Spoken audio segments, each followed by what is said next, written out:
begin by standing for the Pledge of Allegiance, and then we're going to remain standing for words of inspiration, which Pastor Traxel from Grace Apostolic Church will come and give for us. I pledge allegiance to the flag of the United States of America and to the republic for which it stands, one nation, under God, indivisible, with liberty and justice for all. If you would please pray with me. Lord, we're so thankful today for your goodness and mercy to us. We thank you for this wonderful city of Clawson that we call home. We ask today, Lord, that you'd give us your divine wisdom and instruction as we have this meeting today. I pray that you'd bless our mayor, Mayor Milan, and all of our council members, our first responders, Lord, our attorney and the city managers, those that make the plans to make sure this city is all that it should be. We pray that you'd give us your spirit to prefer one another before ourselves, that we would follow in your footsteps and be kind one to another. Lord, we pray that you would help us to see your great cause in all that we do and within each other. God, Lord, the things that we may disagree on, Lord, we pray that we'd see each other as people and see each other as your children and love one another as we look forward to a great blessing for our city. Pray for our children, our families, our husbands and wives, our school. We pray that you keep your hands of protection upon us as we seek your face always. We look for your wisdom today. We give you the praise and glory for how good you are to us. In Jesus' name we pray. Amen. Thank you very much. Roll call, please. Mayor Milan. I am here.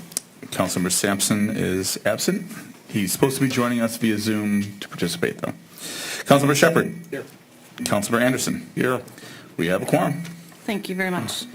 Next item on our agenda would be approval of our agenda. Madam Mayor, I'd like to make a motion, if we could, to add an agenda to the proclamations for the Clawson Spirit Award to recognize Ms. Shar Larson. Thank you. And then also we need to make an amendment to our agenda to remove, once again, the proclamation honoring resident Brooklyn Hess. Brooklyn is active with activities again tonight and not able to make it. So we're going to hold off on that until she's available to be with us. You also have an appointment?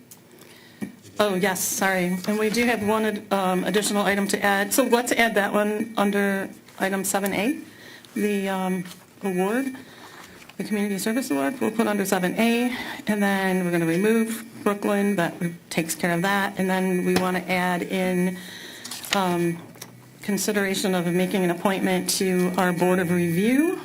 So let's put that under under 9F. Sure.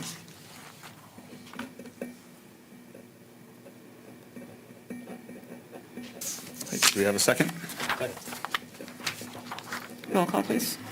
Councilmember Anderson. Yes. Mayor Milan. Yes. Councilmember Shepard. Yes. We're agended. Thank you. Next item on the agenda will be public comment for items that are on the agenda. If you're here this evening and you'd like to speak on anything that is on our agenda, you may come to the podium. We will give you 3 minutes, and you just state your name and address, and we will give you the opportunity to speak.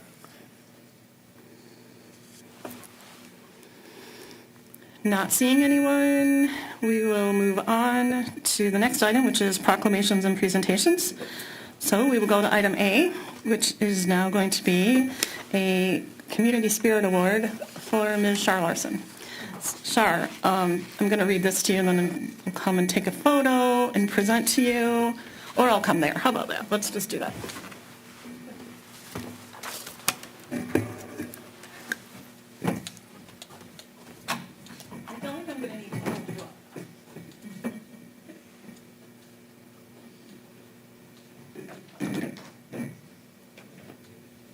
Those of you who know Shar, she is our chamber director, executive president, and not great at titles, so, and she's really popular, hence the phone call. I thought I put it on airplane.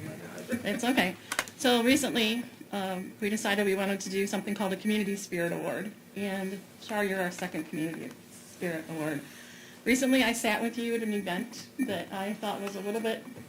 It was a lot. It was a lot for someone to volunteer their time for. And as I was there and chatting with you about all the years you spent promoting Clawson and working for the chamber and working in this community, I just thought you were just the perfect example of community. I know you live in Troy, but you do everything for this community. You support our businesses, you support our people here at City Hall. You just do a great job for all of us. So this is the Clawson City Council Community Spirit Award. We are proudly presenting to you, Char Larson, today, December 6th, 2022. We present this award in recognition of your community spirit.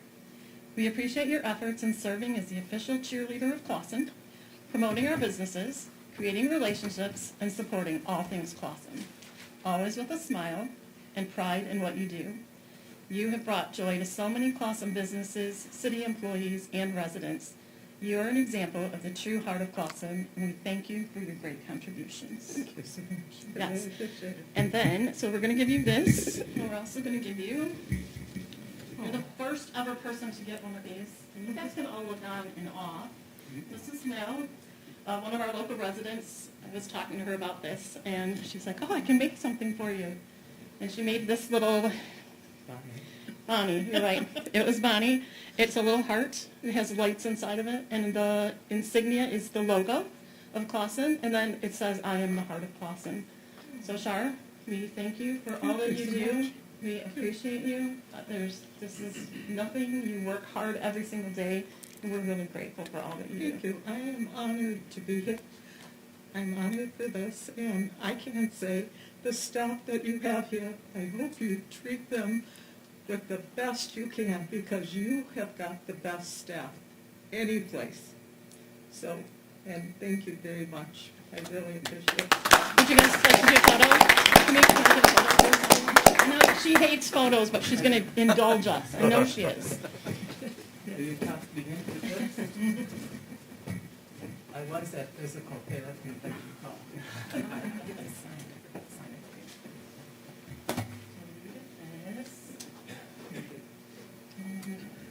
No, that's fine. Just hold that. I would like you if you take 50 pounds I'm going for 75.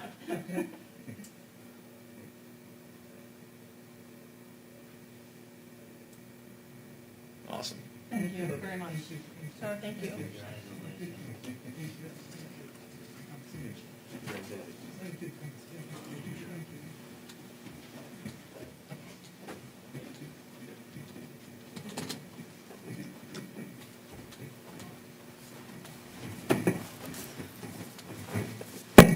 So now we did fun things, now we're going to go to business. The next item is an informational meeting presentation by our DDA Director, Joan Horton.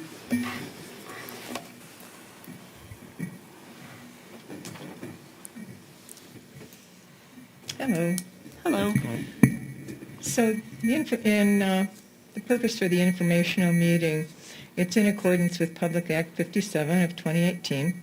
Downtown Development Authorities in Michigan must hold 2 informational meetings each calendar year for the purpose of informing the public of goals and directions of the authority, including projects to be undertaken in the upcoming year.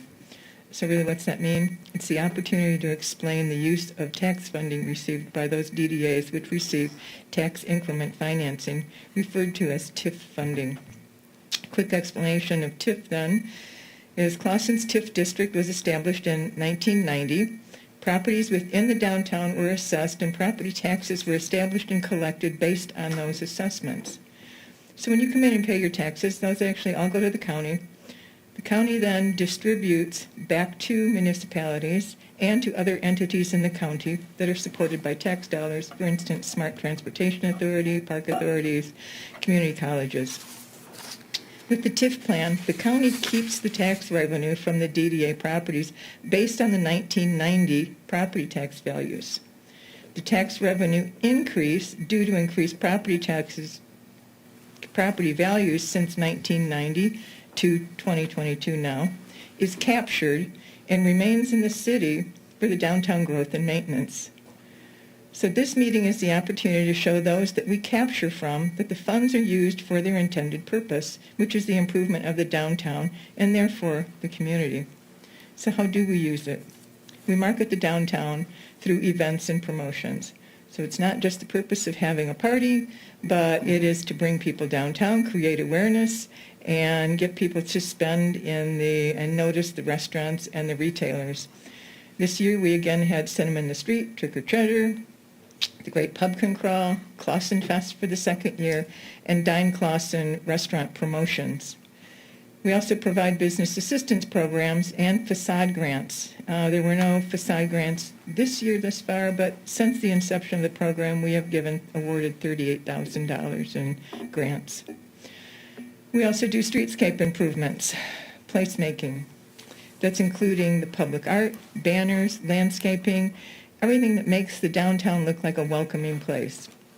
This year we focused on the 14-mile alley, so brick pavers, lighting, seating, and artwork that is just about done and to be installed yet this year. We obtained the quotes and oversaw the clock repair for those great girls who initiated the fundraising, and thank you again to City Council for matching that. And I'm hoping to have them here at the next council meeting, along with the Masonic lodges who were the primary backers of funding, so next meeting. And we established a social district. We're also staying current on bond payments. So what's in the future? Well, we're going to continue paying the bond, which is from the 2011 streetscape, which added additional parking, pedestrian crossing, landscaping beds. And this bond currently accounts for the greater majority of our budget, and it will continue until 2031. Meanwhile, we will continue to leverage any remaining TIF funds, along with sponsorships and grant funding to supplement the budget. So we'll continue placemaking projects. We want downtown to look welcoming, people to stay and say, wow, Clausen, what a great community when they drive in.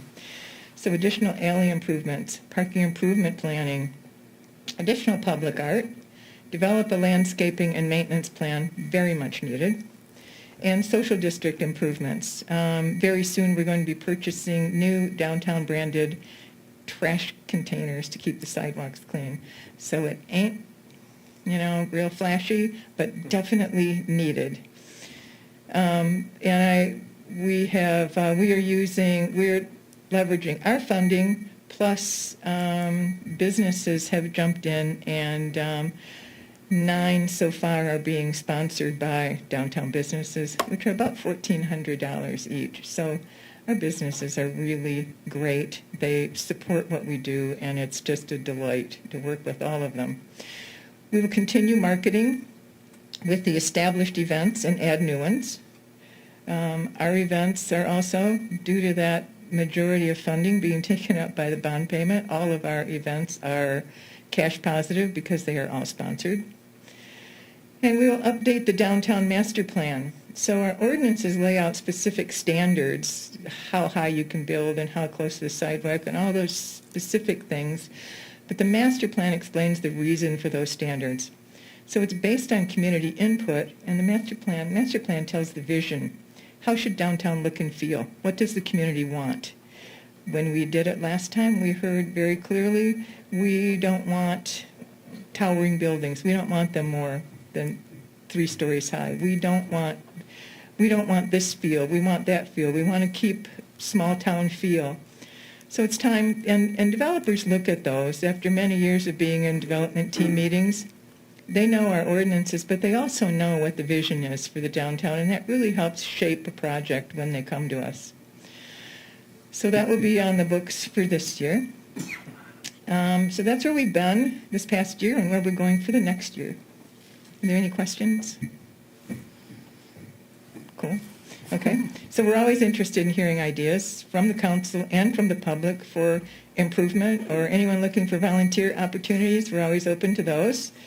I must say we do have another civics class that is also helping to raise money for trash containers, and I talked to them about maybe a junior Main Street program.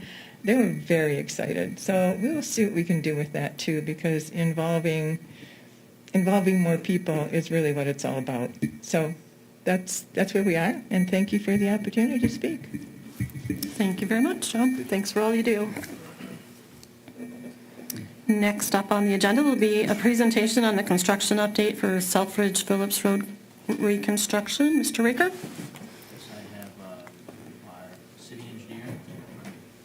I have our city engineer Mike Smith from AEW here to give us an update. Thank you. Good evening, everyone. Good evening. So I think I was back here in maybe October, maybe August, or no, September, to ask for the award of the project. And at that time, the contractor had indicated he thought he could complete everything within, this winter season. He's got about 70% of the project done, and unfortunately, he ran into a cement shortage issue, which is a nationwide issue across the country. He couldn't get all the concrete he needed when he needed it. So we met and we suggested, getting to a stopping point where it made sense. And I think as it is right now, we finished everything from the far west end all the way to Darby Court. And then we finished everything along Selfridge. So all the roads in, the driveways are done, all the sidewalk ramps within that section. There's a couple sidewalk ramps that are temporary right now, but the contractor will remove those next spring and put them permanently in. And he's got restoration and a little bit of cleanup left to do in the spring. And then obviously the rest of the road, which is about another 30% of the project. I don't know if you guys have any questions. Will the contractor hold to his original pricing for the work that has to be performed He hasn't to complete this indicated project? He hasn't indicated that he would, charge us any more. When we had our pre-construction meeting, we kind of talked about it a little bit, and he pretty much sounded like he would hold all his prices. So I don't see that being an issue. He realizes that the city has more projects to come in the future, so I think he's willing to work with us here. They did a nice job. I live over there, so it's super smooth. I feel like I can get my bike, well, if I can get off my street without getting a flat, I could ride that stretch of road without getting a flat, which would be nice. Yeah, it's a big improvement for that. Yeah, it is a area. very big improvement. So, and if you notice, we kind of did a little alignment revision by the island there, where we cut across. We kind of changed that over a little bit. I think it'll work a little bit better the way it is now. Great. So, Any questions? Go ahead, sir. Yeah, I was just going to say, the contract for concrete, do they have something in place now, or what's the status on getting more concrete for the spring? well, as the cement powder comes across the Great Lakes on the barges, we're hoping that, with the winter shutdown for most of construction in Michigan, the stockpiles will build up and in the springtime. So the shipping lanes will still be open to Yeah. bring those in, Yes. but construction can't happen? Yeah, stockpiles should build up over the winter time, and hopefully in the spring we're ready to rock. So if we don't shut down shipping lanes until February, Right. we may be able, okay.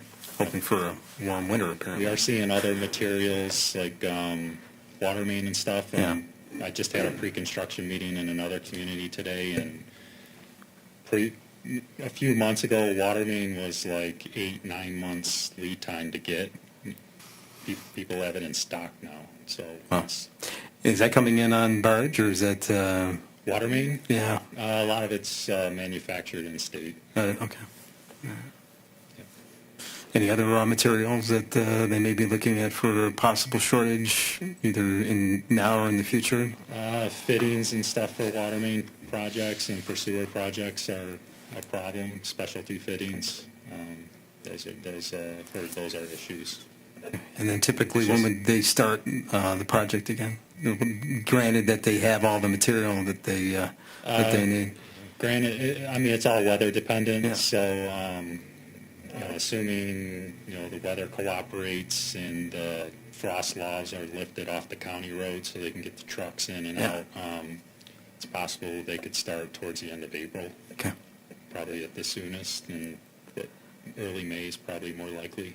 sure, yeah. Frost, frost laws are different than the actual, given frost date, roughly May 15th or so. Right, and it works out well with the restoration because we all know, May, June is a good time to Yeah. get that grass growing. Okay. All right. Anyone else? Yes, sir. Mr. Smith, can you comment for the public how the area will appear over the winter as far as what level of restoration you'll be doing and any materials that will be staged in that area still? Sure. So the way they're going to leave the site is the areas behind the curb that they had to cut out to facilitate the road.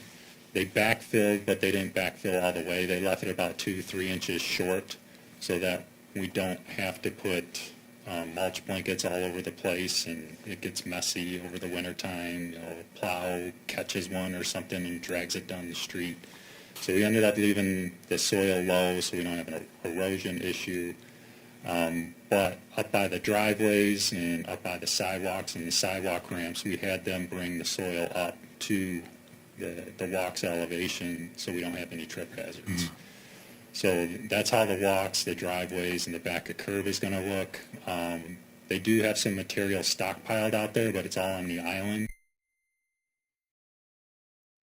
to kind of contain that in. But everything else is cleaned up. Have all the residents that are affected been advised of the transformation?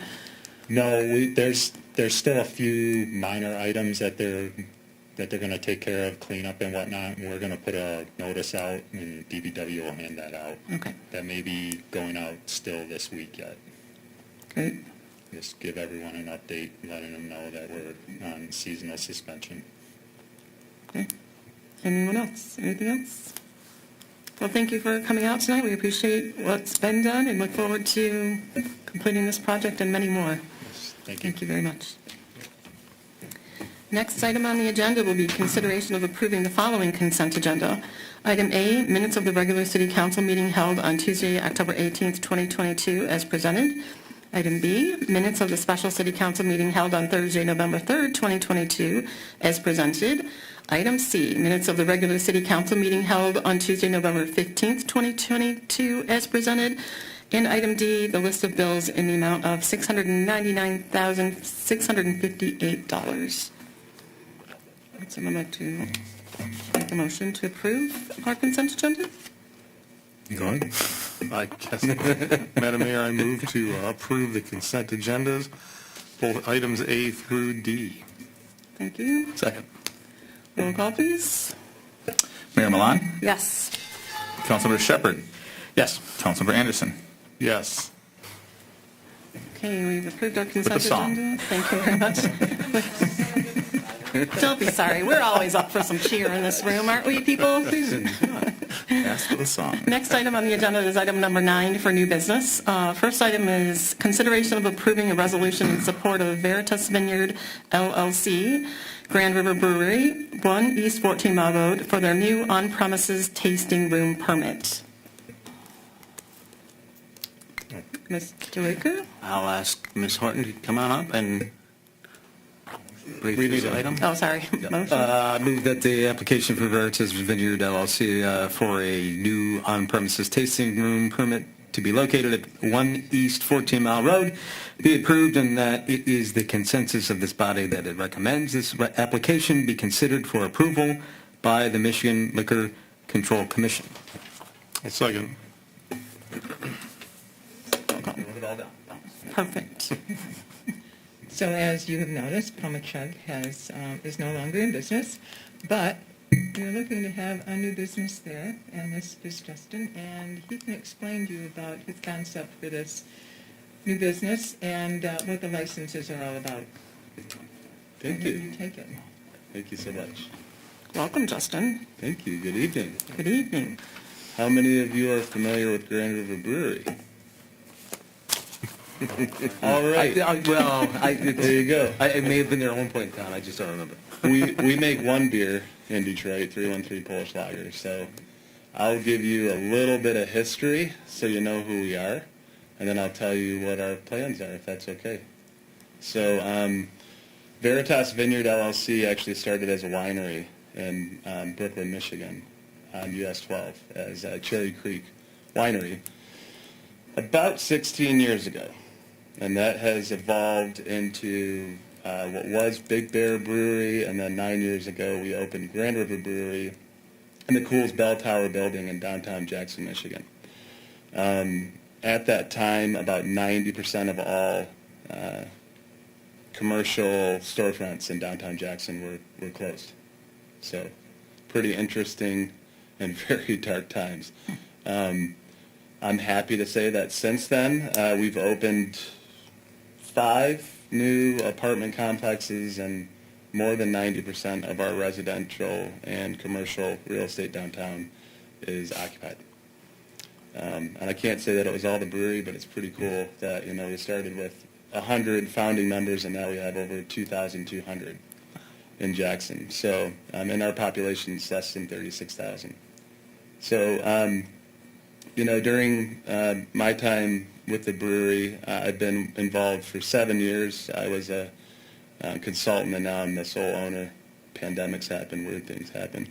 But we've opened a second location in Marshall, Michigan, which I think we have close to 1,800 members there, alongside of, I believe, Roke and Dark Horse are both breweries in that same town, and of less than 10,000 people. I get that question all the time, but there's another brewery there. I'm like, well, people like breweries. I don't know what to say. But we also operate Brew Detroit in Corktown and North Channel Brewing Company in Manistee, Michigan.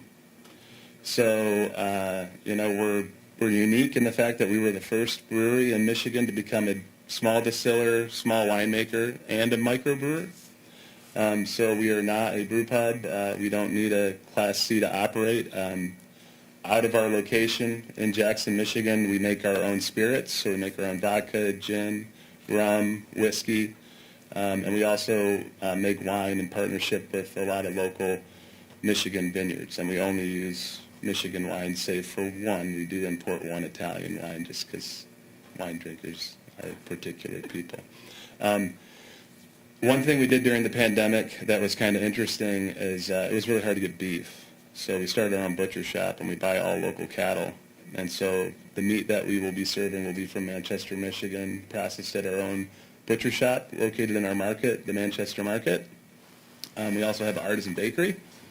So all of our bread comes from our bakery every day, and we have a commissary too. So this opportunity came up. I keep my eye out for key locations in cool towns like this that I feel are very deserving of a super awesome local brewery. Black Lotus, as you know, was there for 13 years. And for me, I realized that I just found out 10 minutes is how close Griffin Claw is. But to me, in this town, that's like a whole state away.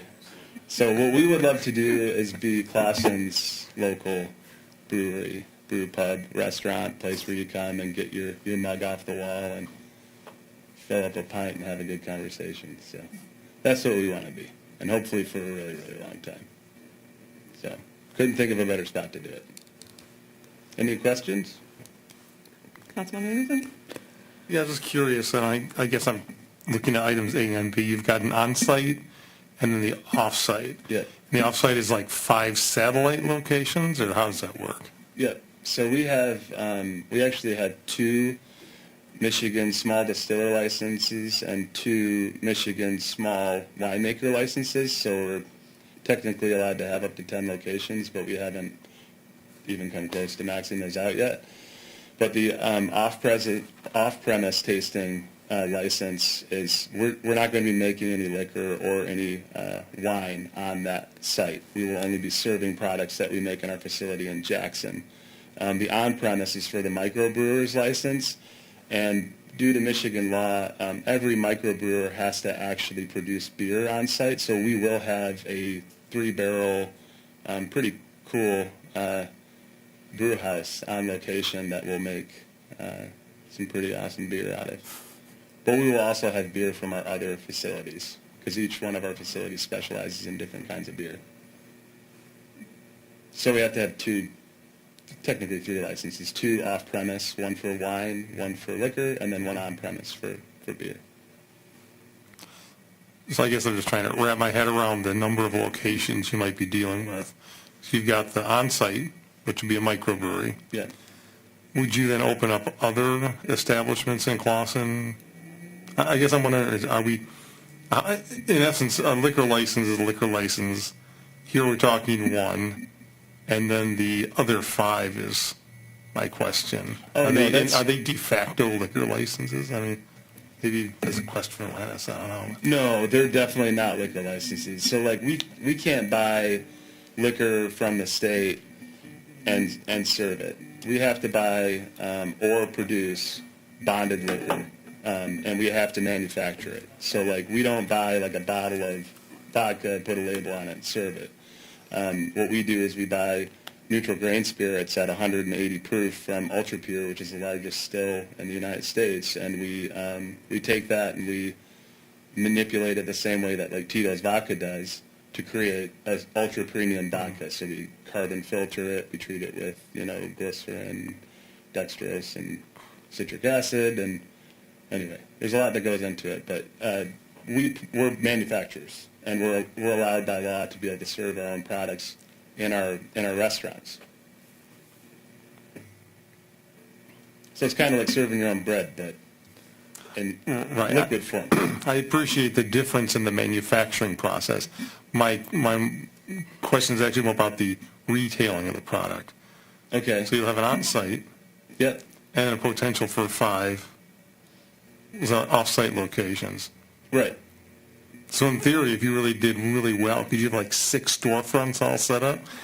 That's not where I'm going at. It's all about the distribution and the sale. Manufacturing is just Well, not so my like we have concern. a one location in Jackson. We have one in Marshall. Manistee we manage. Detroit, Brew Detroit we manage. But I wouldn't open a location, super proximal to one of our existing locations, just out of, not wanting to cannibalize my own business, if you will. Because, I mean, a big part of our business model, like, we're a restaurant, right, that has, like, really awesome food. I don't know if you know this or not. I used to be the chef at Zingerman's Roadhouse, like, a long time ago. So, like, I'm kind of, like, really into food. And then I got into alcohol manufacturing because I'm like, well, why not, Like, I like making bread and stuff, so. But a big part of our restaurant, though, our brewery, distillery, winery, is our mug club. And so we try to pull from the local community and try to be the place that everybody goes to on Tuesday night after a meeting, talk about their meeting, get a beer, or a cocktail, or a glass of wine. What does your menu look like? It's, I'd say classic American, but not your average Reuben. So, like, for instance, like, we make our own Jewish rye, we make our own corned beef, we make our own sauerkraut, we cut the fries fresh every day. We get the pickles from Gila Pickles up in Lexington. So, like, everything on our menu has, like, a purpose, a reason, a story. And it's really more about the quality and the integrity of the ingredients than it is about the flair or the excitement. Like, we just try to be a really consistent, high-quality place. We try to not be second to anybody because we're a little competitive. So, like, for instance, like steaks, right? Like, we don't buy steaks from a steak guy. We buy the meat from a cattle rancher who we know, and we make sure that it's quality product, from the ground level or the hoof level. And we control the process from beginning to end, just like our spirits and our beer, Like, if we're going to go through all the trouble of making our own beer, why wouldn't we do the same amount of work to provide a great quality steak? Good answer. I try. It's hard to explain all this stuff because sometimes it's like, wow, we do a lot of cool stuff. So the details are what counts, right? Yeah. So, And service is important too. absolutely, it's essential. Councilmember Shepherd, do you have any questions? Just so everything is, you're going to have some items that will be brewed, small batch, Yeah. at your on-site location here. Yep. But most everything's going to come from one location? Jackson. Jackson, okay. Primarily, our Polish lager will come from our Detroit location. Okay, That's the only one beer that we do out of that location. okay. And then our barrel-aged beer comes from Marshall. Okay, that was the other. Yeah, okay. the stuff that has Brettanomyces in it, that doesn't play nicely with any other brewery, so we segregate that in the basement of the brew house in Marshall to do its funky thing, and then we make sure we... Yeah. Yeah. So in Marshall, you mentioned a couple of other places that are over there. Are they in coordination or cooperation with you? You mentioned Roke or somebody No. else. Separate No. businesses. Okay. But we play really nice together. I mean, like, we love the fact that we're both in the same small town because really people, drive and do brewery tours and, drinking and driving is not a smart thing. People Sure. do it.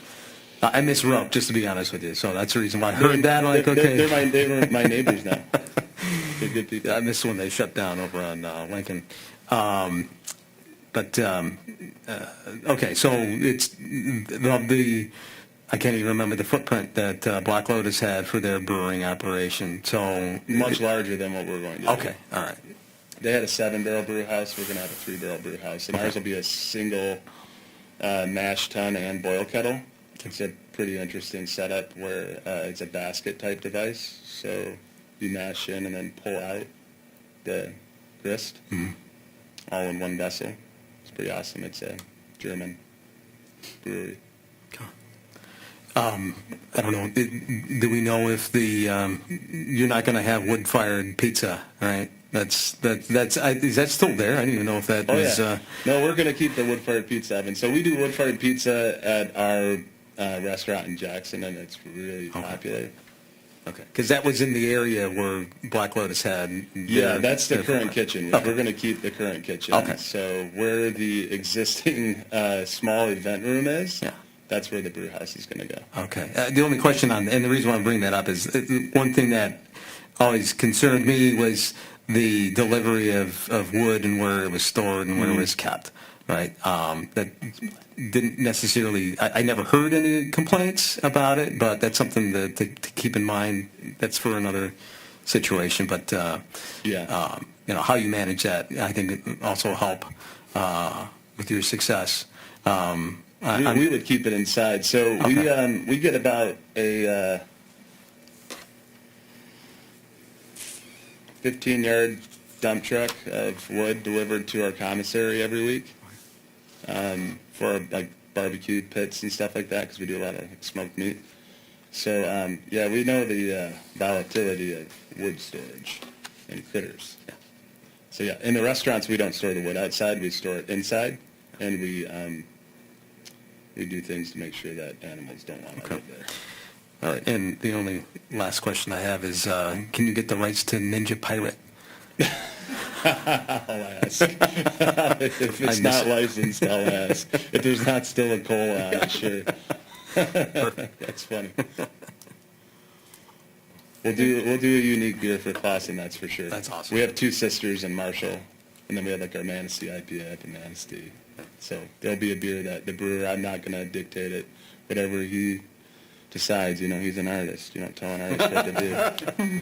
But he will make a special beer for Clausen. Don't pick a fight with Dan over Griffin Claw. No. Actually, I'm not going to lie. I was going to go there after this meeting to talk with myself about the meeting. Because it's only 10 minutes away.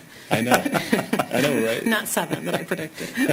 You're way off. I might drive different. I don't know. Okay, if there are no other questions, let's have a roll call, please. Councilmember Shepherd? Yes. You sure? Councilmember Anderson? Yes. Mayor Milan? Yes. Okay. That is a good. Thank you. So that is item 9A. We have approved a resolution to support Veritas Vineyard LLC for the new on-premise testing room permit. And then the next item is item 9B, which is consideration of approving resolution in support of Veritas Vineyard LLC, Grand River Brewery 1E 14 Mile Road, for the new off-premises tasting room license. Would someone like to make a motion? Madam Mayor, I move that the application from Veritas Vineyard LLC for a new off-premises tasting room license to be located at 1 East 14 Mile Road be approved, and that it is the consensus of this body that it recommends this application be considered for approval by the Michigan Liquor Control Commission. I'll second. Any further questions? Are we satisfied our questions regarding this topic? I think we're good. Okay, let's have a roll call, please. Councilmember Shepherd? Yes. Councilmember Anderson? Yes. Mayor Milan? Yes, so we have now just approved the resolution in support of Veritas Vineyard off-premises tasting room license as well. So Justin, thank you for choosing Clausen for yet another business. We know you'll be successful, and we look forward to being able to try out the good wares that you will have there. Thank you. We are excited. I hope you like poutine. Oh, heck yeah. Magic words. How varied is your menu? No. It's pretty varied. Good. That might not be for everyone. We have salads.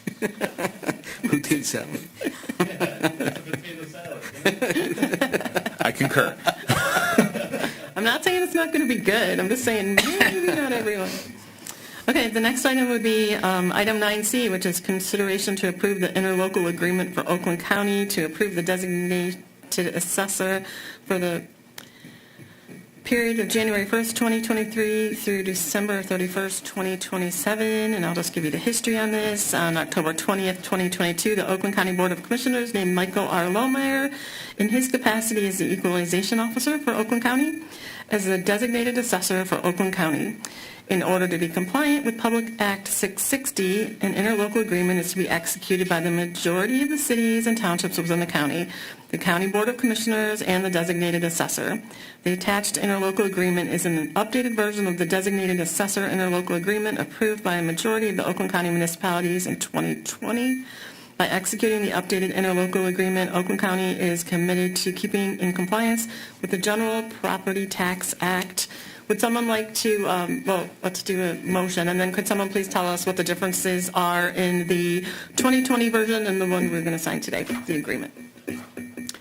Madam Mayor, I move to approve the interlocal agreement for Oakland County, approve the designated assessor, Mr. David Lohmeyer, for the period January 1st, 2023 through December 31st, 2027. Second. Okay. So I did I know that a lot of cities within Oakland County, cities, villages, whatever, utilize the same service, so we're not doing anything that other people don't do, and it is cost expedient and everything for us, but are there any major changes in the contract that we would want to address? Yeah. No, there's no major changes. To be honest with you, Madam Mayor, I didn't review this. I reviewed it. I didn't review it alongside the old one that we had to be able to tell you whether there is any major changes. I don't see any major changes. I know that everybody else obviously is approving it as well. So I believe it's just on par with everything else, minor updates. Other than the assessor itself. Right. It's just updating the name. Right, and the dates, right. Correct. Okay, that's what I would think. That's what I saw, I should say. Okay, so a roll call, please, unless you have anyone else I was has just any curious, are we questions. the first to approve this, or has anybody else already done this? or- No, everyone, there's a huge Yeah, I group don't that think does we're it. the first, no. Okay, then we're the first. Kind of a non-thing, right? Is what people are saying here? Okay, Councilman Anderson. Yes. Mayor Milan. yes, Councilman Shepherd. Yes. Thank you. thank you. So we have approved our designated assessor for January 2023 through December 31st, 2027. Next item is agenda item 9D, which is a public hearing on the second reading of an ordinance to govern rental units and inspections. City Council has discussed several times and shared our input on the draft rental ordinances to govern rental units and inspections. The rental ordinance was presented and approved in the first reading on November 15th, and a second reading is the next step in the approval process. Before deliberation by the council, a public hearing is required. We are here for a public hearing. So I would like to open the floor for any questions or comments and call this public hearing to order. Anyone has any questions or comments regarding the rental unit ordinance regarding inspections? We'd be happy to hear from you. Seeing no one come forward, I will close the public hearing. Does anyone on council have any questions? Councilmember Shepherd? Just that, I'm not sure if it's under this or the next item, but we had a certificate of expiration. Just want to make sure we talked about, I was virtual. We talked about having it, certificate of expiration be 2 years. I just wanted to make sure that that's updated in the record for that. That was going to be brought up. Thank you. Thank you very much, Mr. Shepherd. We're going to bring that up to you to remind you to please do that for us. As we spoke of last time, I think administration believes, and I think there's consensus on council, that it makes sense to have a faster period as opposed to the 3 years. It would match the 2-year period that we have with respect to the other inspections that we do already currently, and I think it makes sense, and I think it made sense to council. We would just wish for you to make that amendment as well, along with it. Councilmember Anderson? Okay, and No. You could just make the amendment as they made the motion. I believe you made the motion already. Yeah, so I made the motion to make sure that we have the certificate expiration be 2 years. We're going to have that amended? Okay. Okay. So we have a motion and a second. Mayor Milan? Yes. Councilman Shepherd? Yes. Councilmember Anderson? Yes. Okay, that amendment is made. Thank you. We have approved the second reading of the ordinance to govern rental units and inspections and updated the length of time for inspections to 2 years. The next item on the agenda is item 9E. You have to now adopt the ordinance as Oh, I amended. thought we just did it. No, that was Sorry. just, you just amended the ordinance. Okay, got it. Yeah, okay. This is common. I just approved it all, so just backtrack, That's someone right. second it, and we're done. A motion to approve the Okay, ordinance be motion in order. to, yeah, who'd like to make the next motion? Madam Mayor, I move the ordinance to govern rental units and inspections be approved and adopted. I'll second. Roll call, please. Councilmember Shepherd? Yes. Councilmember Anderson? Yes. Mayor Milan? Yes, again. Okay, thank you. Thank you. So again, we've approved the rental unit inspection ordinance and adjusted the time period for 2 years between inspections. So the next item will be another public hearing, and this one is on the second reading of an ordinance to govern, no, that's not right, I already did that, to govern short-term rental units and inspections. So City Council has discussed and shared our input again on short-term draft rental ordinances as presented by our city attorney.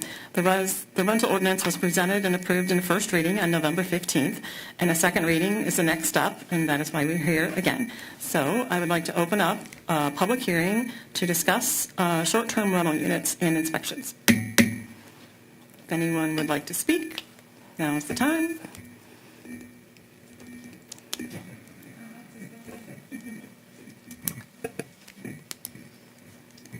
Okay. Please state your name and Okay. address. Erin Redmond. I don't like giving my address, That's but okay. I live in Clawson, I promise.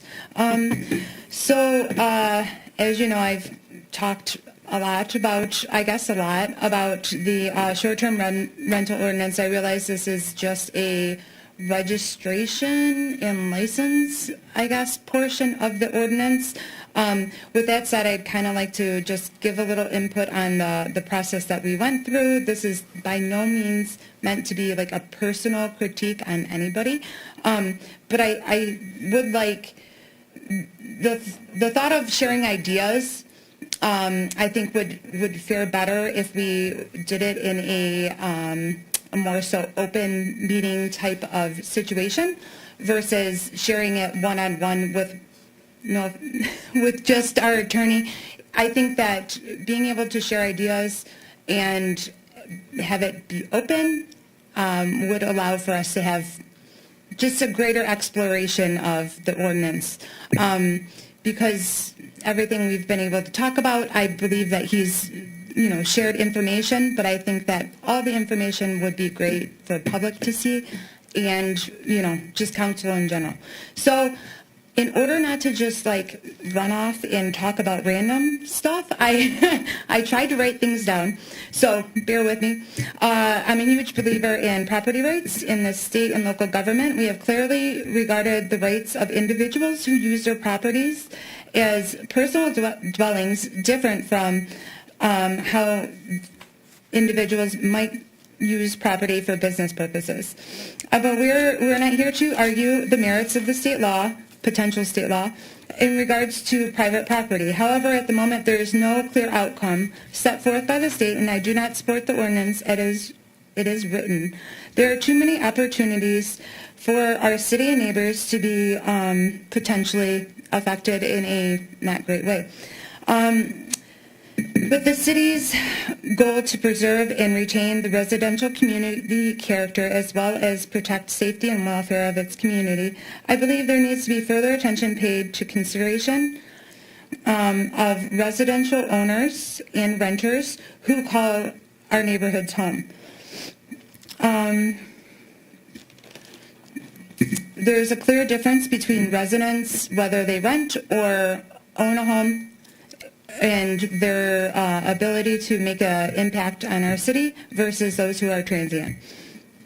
Even if you don't see a clear difference in residential versus commercial use of STRs, the ordinance as written is missing some very important pieces, I believe, leave residents more vulnerable and investors with the ability to take advantage of our community. Without a clear process to revoke and enforce, we should give governance, more governance for the attention we are asking our residents to bear. In terms of regulations, I noticed in the actual potential ordinance, it discussed a lot of, it seemed to me, I'm not an attorney, but openness in terms of who bears responsibility. In a lot of ordinances, they discussed giving the owner exact responsibility, and they should enforce and be responsible for enforcing our city ordinances in terms of, trash, noise, and I don't think that was very explicit in there. With that said, I've seen a lot of ordinances that require those things to be hung within the dwelling, within the short-term rental dwelling. I think that would be beneficial for the renters as well as just an overall, congruency of our community. Some things that were not explicitly discussed either are things like fire exits, smoke detectors, trash, garbage, noise, fire extinguishers, insurance, even a place for renters to report infestations, mold, and hazards. We don't have a clear guidance on how residents will report, and we don't have a clear feedback loop for that. This ordinance actually has no inspection component to it. So there's no actual going in there to see the level of, care that the owner takes for that home. I think that's a huge problem, especially with transient type dwellers.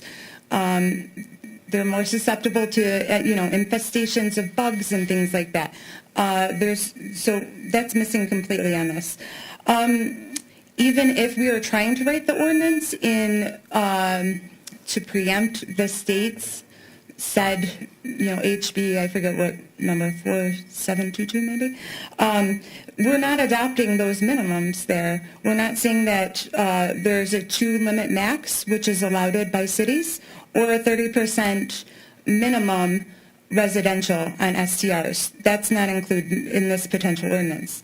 These are not defined within the potential HB law, but things like types of uses, residential versus commercial versus multifamily, primary versus investor-owned homes. This ordinance also does not address actual civil infraction. It does not eliminate the possibility of events or sublets. It does not address letter of authority, giving the actual owner of the home acting authority for the person who's renting it. There's no application fee, license fee. And it didn't seem, I'm not a lawyer, but that there was actually a clear path to revoking a license, because this did have a license component, but it didn't have a clear path to revoking it, just a non-renewal. And that takes 12 months. That's a long time for a resident to live next to a potential issue. So yeah, the only other thing I had written down was signage. I think signage is very important. I think openness with our community is important. I realize that these things might change based on what Michigan is putting forth, but a lot of different cities and communities within Michigan are going ahead and they're limiting residential use. They're actually, if they allow residential use, like 1 per block, 5%, it's varied all over. So they're not waiting, or they're not writing ordinances based on what's coming. They're kind of establishing what they find they need and what is unique to their city. That included, they have signs outside of the residence that give that specific registration in home a number where the city and residents can reference when making any potential, or even tenants there that might be subjected to unsafe conditions within the home, a place where they can reference. There's also nothing in the registration process that defines the occupancy rate, like how many people are allowed in that home, that defines,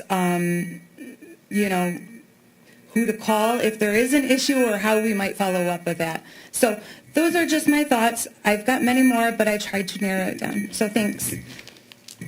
Thank you, Erin. Okay. Councilmember Anderson, do you have any comments? Yeah, I know I've read the ordinance through, and I have to admit, I think some of the details I might have missed that you brought up, I thought some of them were covered. I think I'd said right out of the gate that what we've got crafted now, I view as simply a first step. And that's why I approved it. I didn't view it as the end of the journey. But nonetheless, the additional steps I envisioned were, again, limiting things like how big a house could be, how much clearances are required to the zone, maybe even only allowing certain areas of the city, maybe only 2-story buildings. I know other cities have crafted various ordinances, and there's no reason we can't look to some of them. What Ms. Resnick has brought out, though, there's some additional things that, as she brought them out, I thought I might have missed, such as the process of revoking a license, things like that. Yeah, and I can address a few of those. We can do so fairly quickly. There are obviously details to the ordinance. First of all, and I'll try to address as many of these points as quickly as possible. There is a difference. I agree there's a clear difference between a resident and somebody that's renting. I think that's just as a matter of course. However, there is no difference in the eyes of the law in that regard. That's just a difference that we recognize between somebody that's a homeowner and somebody that's a renter. Property rights, nonetheless, are, this ordinance would apply the same. Responsibility, I think the responsibility, there was a comment made with respect to the responsibility to the owner, not being very specific. Yeah, in this ordinance, what we attempt to do is make sure that we have the ability to enforce as to both the tenant as well as the owner. I think that's a necessity for us to be able to do so. To limit ourselves in any way, shape, or form, I think would probably be unhelpful. There was a comment with respect to specificity as to where to report a violation. Obviously, none of the rest of this ordinance is not going to be the Bible with respect to this, period.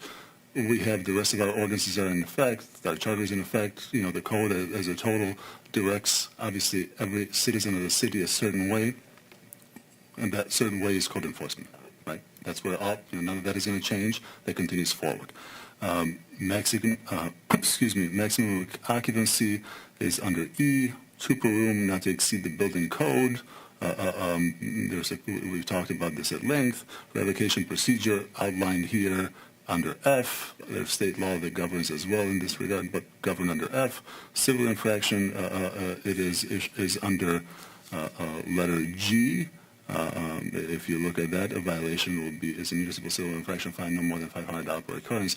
I understand, obviously, that it may not appear very specific, but that's all the specificity we will ever need with respect to that civil infraction. All code enforcement does then is simply issue a ticket, and then the court designates the fine. And that's, so I think this ordinance, and I agree with your earlier statement, I just wanted to make these points, but I agree with your earlier statement, as this body has stated through and through, and I couldn't agree more, and I think all of us in the administration couldn't agree more.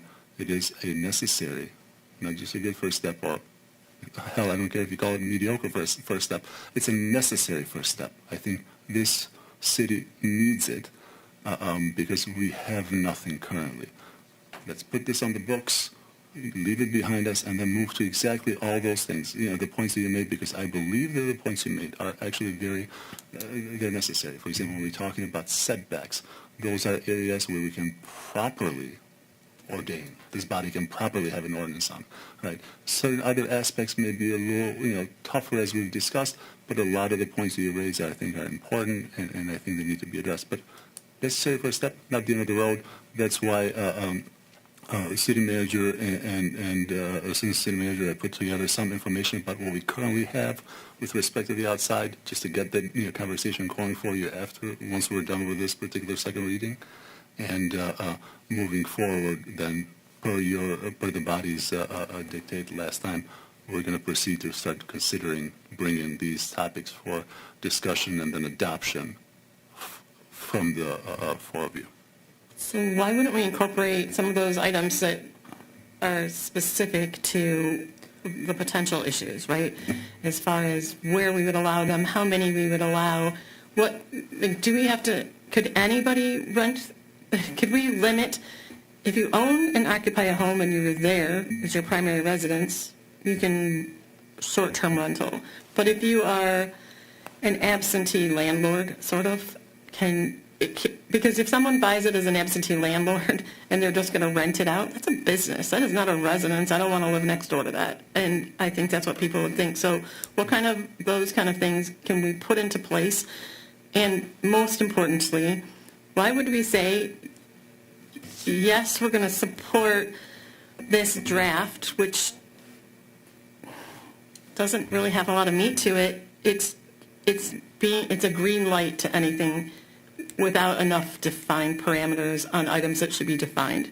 Because Ms. Redmond is correct on many of the things she said, and you're correct too, because I know I was listening and I knew some of those things were already covered, but there are things that she brought up that are not covered. And as a resident, it just as keepers of this community, we have to look out for our residents, number one. I'm for people being allowed to do what they want with the things they own, but sometimes there are parameters that are greater than our own personal. We have to consider our neighbors. We have to consider the community. And then whatever ramifications we can put in there, whatever limits we can put in there, I think we should put in. And we should do it in the beginning, not after the fact. Because once you open this is an open door that says, let's go, let's do whatever. And then we're going to just sit, I'm going to guess what will happen, which will be that nothing further will be addressed until it's a problem. And we've heard from a couple of residents who've had problems, and those people are every bit as significant and important to this community as the people who want to make some extra cash on their homes or purchase homes here to make extra cash. I don't quarrel with any of that necessarily. That being said, Madam Mayor, the open door, I believe, is not having an ordinance. Right now we have an open door. And I don't like it just as much as you don't like it, and that's why I'm here with this. I am not aware of any ability that this body or any such body would have to limit somebody's ability to rent out their property. You could do it. You could pass an ordinance, as we've talked about before, but we're going to get into tricky terrain. I don't know that you would have that ability. I know. But we don't know that we don't, right? Like right now, I went to MML, and this was a topic, and there were a lot of communities who said, we're not doing it. We're not allowing it in our community, right? So however it plays out, like you're assuming it's all going to play out one way. It could play out another way, and then we just opened the door for activity. And studies say that, most people are good, right? I'm not going to say like bad things will happen, but there are stories coming out about bad activities that are happening in these in short-term rental homes. People are taking them on to do things that are not beneficial to neighborhoods, and we have to consider our neighborhoods first and foremost. I couldn't agree more, but again, right now, we have no ability to sanction. But what is this really going to sanction? Like, this is a first step that says, what, we have an ordinance? Great, we have an ordinance. It has very little teeth to it. We just have an ordinance. What it does is register with property, right? We have properties already operating under this paradigm without an ordinance. Okay, there's no law in place, and you can't enforce it. We have the same building safety codes in place that you can hold people responsible to already. So you just basically said to her, those things that she's concerned about, that are not part of this ordinance will be addressed by that. So in all fairness, then those things will be addressed by that. Is that not fair to say? It is. I don't think I understand. I don't think I followed that argument, ma'am. Again, this covers registration and inspection, and violations the result of violations of law therein. Every property, in order to operate in Clawson, will have to be registered with the city of Clawson. Every property that operates pursuant to as a short-term rental will have to be inspected in Clawson to make sure that we're securing the health, safety, and welfare of the community, of the people that reside therein.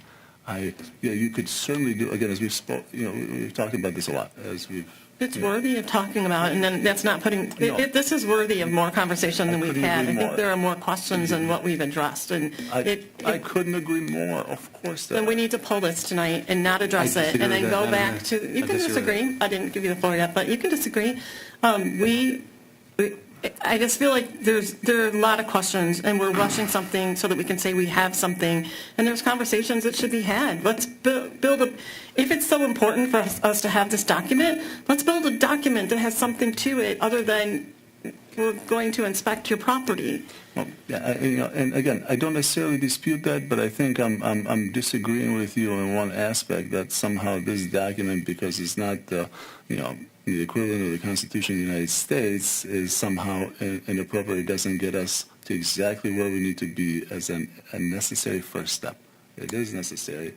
This body have discussed it at length. Obviously, the vote will be the vote. We don't presume to know what that means, but it's necessary.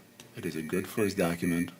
It accomplishes the task that we must at minimum accomplish, that we frankly currently are not accomplishing. So. Did you close public comment? I did not, so you're welcome to speak. I know you're saying that this is inspection. I kept hearing inspection. There's no inspection in this ordinance. Am I missing the inspection part of this ordinance? There's no inspection within this ordinance. It's a registration and a license, loosely. We'll say that. Secondly, you're defining terms here, which if we're going to get more specific about areas and things that we want to include in an ordinance, all those definitions are not there. I also want to clarify, I'm sure you misheard me, but I'm not differentiating between a resident who makes a permanent home in Clawson in terms of renting and owning a home. They're both residents within Clawson. I'm talking a difference between that group of people and the transient use of a home.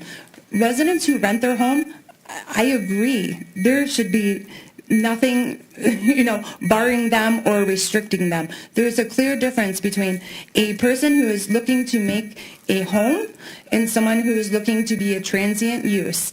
And the density is different, the use is different, the times of day of use is everything is different about it.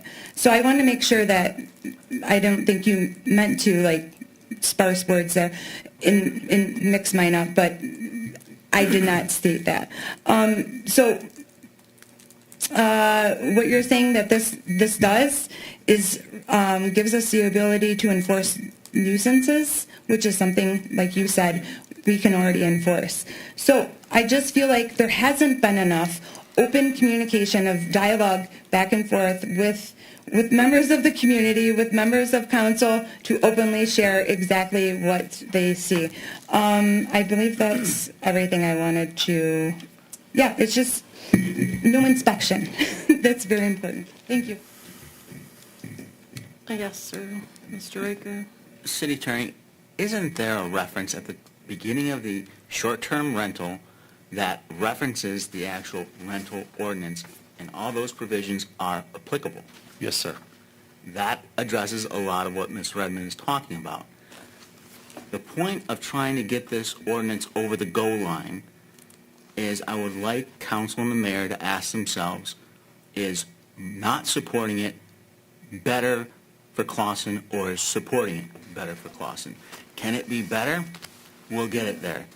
Leaving it the way it is and leaving us vulnerable, is that better for Clawson?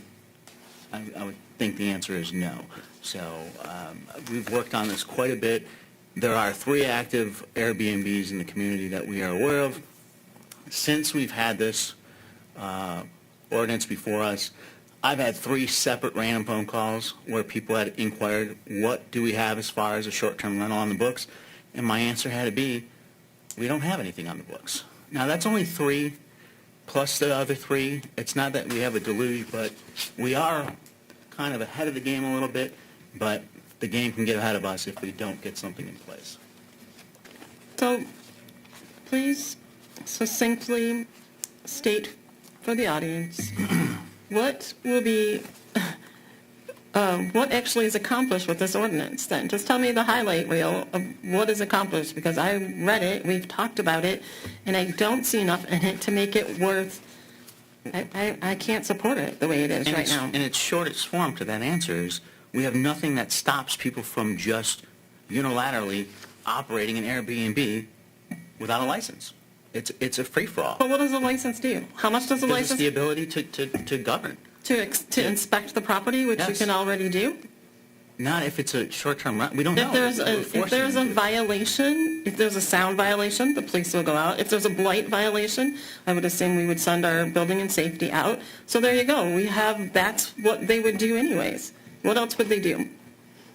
Most likely, someone is not selling a shack infested online for people to come rent, because, people are pretty good about posting photos and reviews. Like people, I'm assuming everyone I know that does Airbnb or short-term rental type things, they do their homework and they make sure there are good reviews and such. They're not going to go someplace where it said floor is broken in the kitchen, you got to watch where you walk, water doesn't work. That's probably not likely. And I do want, if we're going to have something, I want it. I would like more dialogue on this. I would like to address some of the things that are missing. I feel like we're saying we want to do this just so we can say we did something and have a piece of paper, and I don't think that it's valuable. That's my opinion. Where are we going to get this additional input, public participation, which we have sought at ZBA, planning, multiple times here? I'm interested in supporting that, and I think we've done a heck of a good job as far as having this community outreach. Was it on the, Council, Commissioner Kucera, was this actually an agenda item on the Planning Commission at any point in time? I believe it was. We did it. We tried to open to public, but no public involved.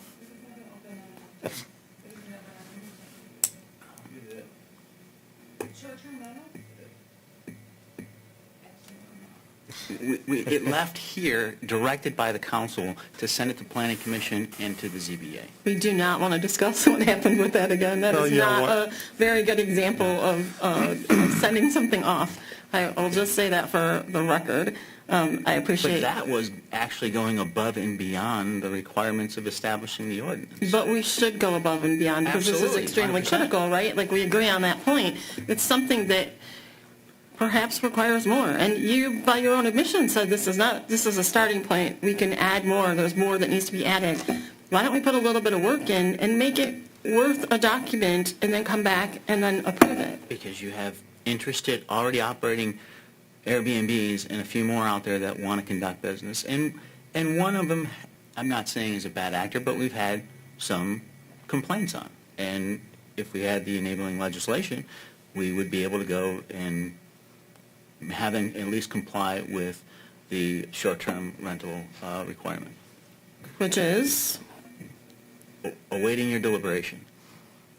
No, well, all right, say we agreed with this right here. What would that be? What would be the teeth We to then now that? have the ability to reach out and say, you're in violation of said ordinance, and we can start pursuing them. So you already know of imperfections in those facilities, and those are items that you cannot touch as a regular homeowner?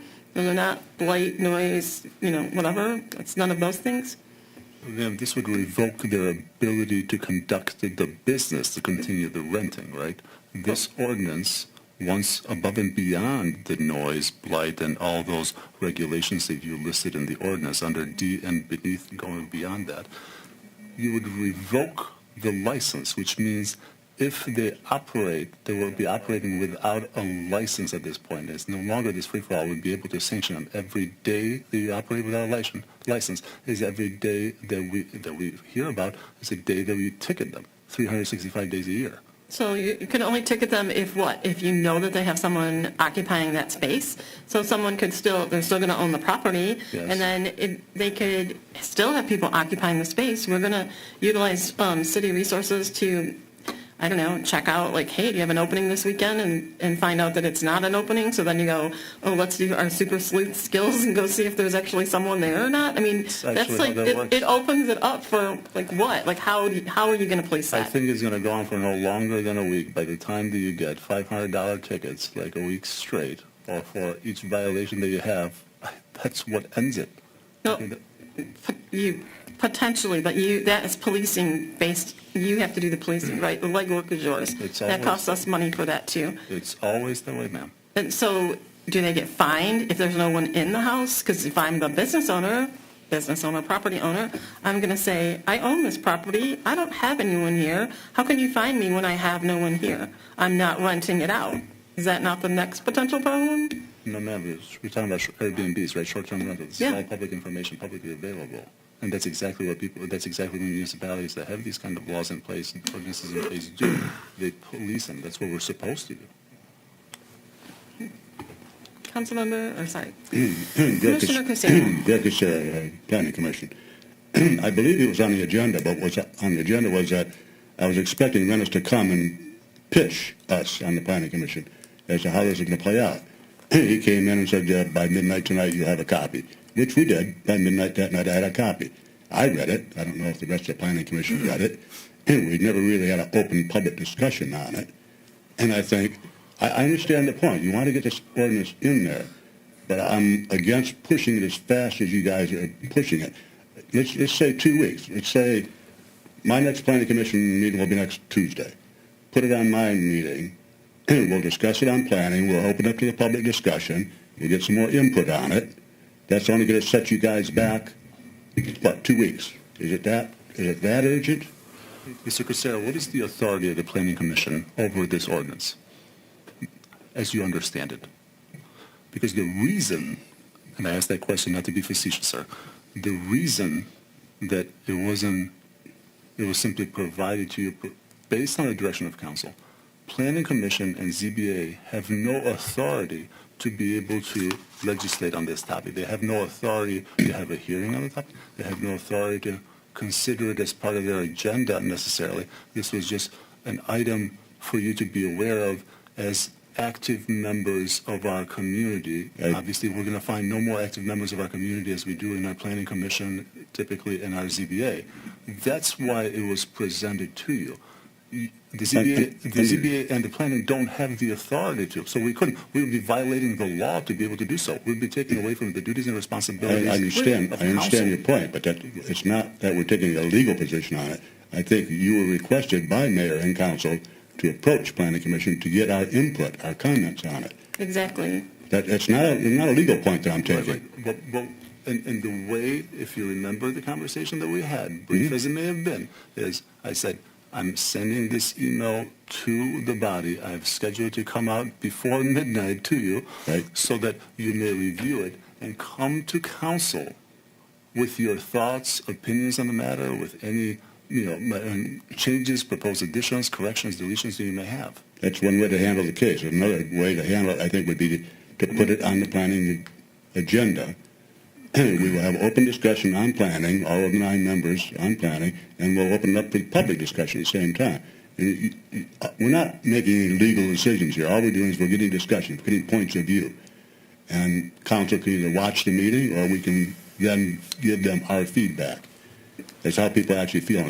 It's only going to set you back a couple of weeks here. It's not. I don't think it's a matter of time. I think it's unprecedented. There's no precedent for something like this where we're taking away council responsibility. Well, then you might as well take away public comment if you want to get to that this point. This is what the public hearing is about. This is what you're doing, right? This is where we're getting. You are here offering your thoughts, opinions, proposed amendments, corrections. Right, I'm here as public now. I'm not here as planning commission. I'm here as a public figure. and I'm one of the few people in public here. That's why if you put it on an agenda, and if it's marked on the agenda that it's open for public comment, maybe more people show up. That's all I'm looking for is more input on the thing. If I were in their seats, I'd be hard-pressed to vote on this tonight. I would vote it down, saying I would like more time on it. That's my position. Thank you. Thank you. So, just to comment on that portion, I don't necessarily know if it's unprecedented. In the Planning Commission, we did look very long and hard at the marijuana ordinance that was not brought forth by council. And there is a component of this, if council wishes, that would be explicit to zoning. And I think that getting a formation of how that might affect zoning and putting that forth would not be necessarily unprecedented, and might be very useful to have a commission actually talk about it to better inform you in writing the ordinance. That's just my opinion. Thanks. And that was the intent when I made that request to you, and council supported it. And at the time, you said it's a good idea, more or less. You said a good idea. It was. So I agree. Okay. And I was there the night, and we've talked about this before, I won't even rehash it, but I was there the night that you were there, and it was a non-item. Like, you could have sent an email that said, I'm going to send you an email, instead of sitting through the meeting. It would probably been better use of your time. And what we're looking for is planning and zoning have a unique perspective to what occurs within this community, and you're very well aware of that. I don't need to tell you that, but they have unique perspective. And Ms. Redmond is correct that it could potentially, there are items in there that could potentially come back to them, and having a conversation with people who are used to dealing with these kind of things is informational. It is not, we were not kicking it to anybody to make the decision. We understand the ultimate decision is ours, but I personally take the decisions we make here, I try and be as informed as possible. I try and have us not do things just to say that we did them and to check a list. I would like us to do things well, and I do not feel that this is in a complete enough form to be of benefit, for any tangible benefit at this point, and we could make it better, and that's why I will not be supporting it. Does anyone else have any other comments? I do, Madam Mayor. I think that's not doing our city any service at this point, because it's looking at this law as this potential ordinance as being the end of all, and that's not the case. This can be reviewed. This can be gone back to. If you see anything that's in here that needs to be removed, it can be removed through amendment, through another process of being brought back to this board, to this council, and making those changes. And that can happen through our public discussion that we've had twice for first reading, second reading, and I don't know how many other times we've gone out to Planning Commission, ZBA, and I still have only seen 2 people come up here. And I appreciate the comments that you bring on the concerns that you have with what is in this ordinance right now. And if these are something that needs to change, we can change them at another point in time. This is not the end of this discussion.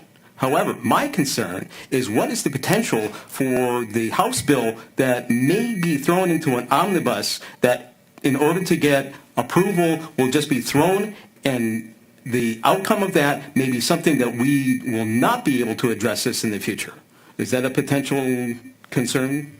Well, yes, because, and that's why, in my opinion, the zoning portions, which Mr. Redmond is correct, this, you could have a zoning component, as we talked about this before, but the zoning component is exactly what the House bill, or potential House bill, may affect and completely remove out of our hands. Exactly. And so I would rather not have an ordinance I'd rather have an ordinance that survives any House bill, which this, in my humble opinion now, and anything can happen obviously, but in my humble opinion now would, as opposed to if we if we broaden the scope of this and we're preempted by the state statute. So in my opinion, you pass this bill, this is what I'm proposing, we pass this ordinance, it stays in place, and then you deal with the zoning issue, which would begin by the Zoning Enabling Act with the Planning Commission. Okay, you begin those discussions with respect to zoning at the planning commission, continue forward, it will come back to council, we pass that ordinance with all the rest of it. That, we do so even though there's a risk, but, the risk of being preempted. But the risk of being preempted then is limited at this point. And we always have registration inspections. So this ordinance potentially can protect our planning commission from their ability to address any of these concerns if we have something on the books, as opposed to a state law that removes it entirely and we don't have that opportunity.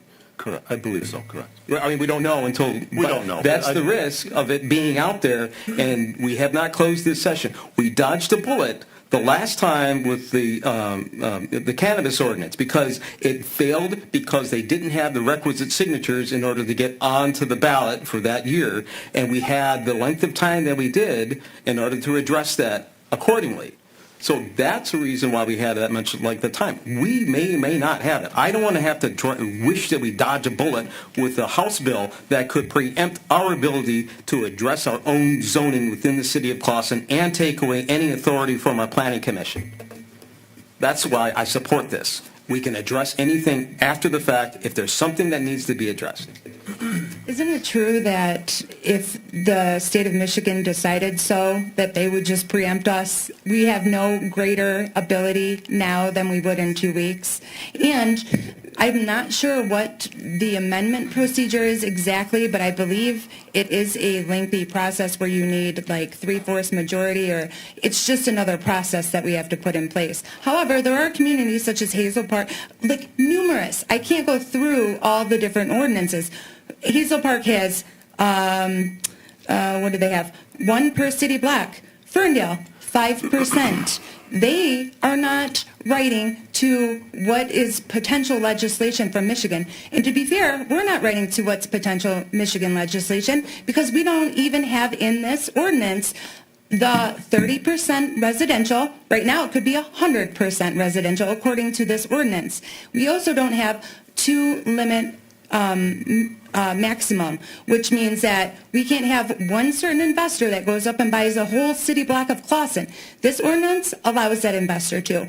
The state of Michigan potential bill that you're referring to allows us to put that in our ordinance. The 30% in the 2 limit allows that. So we're not even, you guys aren't even considering the actual law that's coming forth from Michigan. Thank you.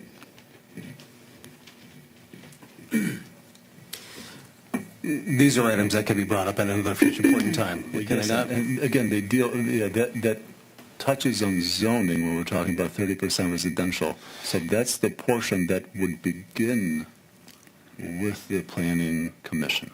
Once we have this in place. Yes. It actually all begins with compensation, which we clearly haven't had enough of. And the whole, you see 2 people here today. You see 2 people who have the ability to come out, change their schedule, come out. Right? People have, Glenn, you've missed a lot of meetings this year because you've had a lot of activities. We've been gracious to you about that. Asking someone who serves on other boards and commissions to take time away on a Tuesday night when they may have other personal commitments to come here which is why I wanted us to go out to them, right? There's nothing wrong with reaching out. So I think we've talked about this ad nauseum. If no one else has any other comments, maybe. I do. Go ahead. I'll add to the nausea. I think we all want the same thing. That's the good news.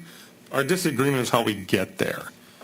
Now, Rennis, when you first put the draft out and I read it, I had made the same concerns Ms. Redmond had, okay? And I said this is inadequate in its current form. And you'd mentioned, well, yes, but it's a first step. We need to get on the books because we're currently exposed. So with that, my question is this. Right now, what we have here lacks teeth, okay? It has some teeth, but right now we're on gums, okay, is my understanding. So if we pass this, to continue my dental analogy, we'll need to go to the orthodontist and get a whole lot more teeth added, all right? So if this is a first step that we're going to take, do we simply, all these other issues that need to be addressed with great speed, 1, how fast can they be addressed? Number 2, do we have to amend the ordinance we passed, or would we be adding a supplementary ordinance? We just adopt another ordinance. an additional ordinance. We follow, so these two ordinances follow each other in succession, obviously, if you look at the numbers. We continue building up. And I think that's our concern. I think we all recognize the limitations of this ordinance. But some Councilmember people are Anderson, concerned that we need to continue your analogy, all I want for Christmas is my two front teeth, and you have two ordinances before you. Okay, you voted on one, you gave me one. I'm looking for the second one so that we can protect the city. Now, you can disagree with respect to what is necessary. You can disagree in all the ways that you've outlined. They're all valid concerns. I take them seriously. We all do. And I agree with your earlier statement that all of us are attempting to accomplish the same thing. We're disagreeing, and thank Almighty God that we are. That's the very essence of democracy. We're disagreeing as to how to do the best possible things that we can possibly do for our city and for our residents. That's that's a happy day as far as we're all concerned, I presume. I think we're going to be able to build from this in successful fashion. Next steps, zoning steps, starting with Planning Commission, I think are that we can get these ideas that we can get through you, through them, have that conversation. Build forward, build better, stronger, rest of them, grow forward. The teeth, grow forward. Yeah, thank you. So, again, I agree with you. What we're going to get here is two front teeth. Now, I believe we need to move quickly to get the rest of this thing in place. Everything Ms. Redmond brought up, the mayor, I agree with everything. They're just concerned that we're going to stop here and nothing else will happen. So let me ask this. How do we proceed to make that happen quickly? For example, does it require a workshop that would be a joint session between planning, zoning, and council? I don't know. Does it require? No. Could you have it? Of course. Because here's the thing. We have the authority, but they possess more expertise, perhaps, in these areas of zoning. Well, you have the authority with respect to this. Any zoning, based on the zoning England Act, would begin there. So it depends on the item. Could you have Okay. So I guess my concern is this would be step one. Step two needs to happen quickly, and we have need a lot of people around the table to do it, in my opinion. The authority lies with us, but we need to get their input. I understand the mayor's frustration with the fact that the input was just simply, hey, it's out there, read it, everybody. Okay, well, we'll need more from them than that in the end. I agree. And I'm grateful for the participation that we've had. I hope we have more going forward. We'll be even more heavy-handed in our approach to the rest of the bodies in the city. Not just I, but everybody else in the administration, I'm sure, is happy to engage in that. All right. So how quickly can you move? If I approve this, I'm expecting it to be two front teeth, and I want a whole full mouth of teeth here in a hurry. Okay. How quickly can you proceed with that? So we can have a discussion item for you at the next meeting, so we can talk about, give you some idea about all the areas that you can proceed. And then, based on the discussion that you have, we'll come back at the following meeting, which will be, I guess, that first meeting in January, and we'll have a proposed ordinance for you to review. So what we have before us today are the items that are important to you. Let's be honest, because we could add other things in, and we're not willing to do that right now. Right? Some of these things could be added in without a lot of effort, and I'm not trying to be glib about this. I feel like that's just what it is, because it's important enough to rush this through, and there's some real concerns. If people came before here today and said, I don't think it's fair to do an inspection because it's private property, and like, why are you going in? Like, you should have to inspect after every rental person. If we're going to do rental, let's treat it like a hotel, and we got to have the white glove treatment before the next person comes in. If we're really concerned about inspections, that's not really our concern. I think we're just rushing something. We don't know what the state's going to do, and the state, they may do nothing, right? And other people are doing very differing things, and this is not a be-all, end-all. And I personally think lack of interest in adding anything else in, because we've talked about this several times, shows where we stand with this, where certain people are standing with this. You guys hit the important things to you, and it is a start. We have to start somewhere. But I feel like there are some things that could be added in here that would be equally important, that wouldn't take a lot of time to add them in, wouldn't change a lot about it wouldn't change anything about what you actually want, and then would give some of us confidence that this document means more than just providing an inspection and a fee for 3 known participants at this point. And that's my concern. I'm not frustrated by it. I'm so used to this process, but I do think that we owe the residents and we owe ourselves the ability to do something that's good and not just adequate at the time. Madam Mayor, I'd argue that this is good, and we have had a very deliberate process where this has come before this body on many occasions. And will it get better? Absolutely. If we get this over the goal line, we at least have a product to show for the vast amount of time and dollars when this costs money. And, I'm aware, but we've talked about this for weeks, and it's the same document that when we started. Nothing has been added in from all of the conversations we've had, and that's a little bit, if we're going to be frustrated about anything, I guess we can be frustrated by that. So none of the input that's come through has made it into this document because we're going with the things that we're going to build on. And that's, I have a little bit of an issue with that. I understand, ma'am. I disagree with your assessment. You're entitled to disagree with my assessment, but you could go back to your original document from, 6 weeks ago when we started talking about this and tell me where it changed. Where has it changed with all the comments that we've had back and forth? We started a lot longer than 6 weeks ago. Well, even better point for me. Thank you. Anyways, I disagree with your assessment. Thank you. I think the body will obviously make its wishes known by way of the vote. Yes, I'm sure they will.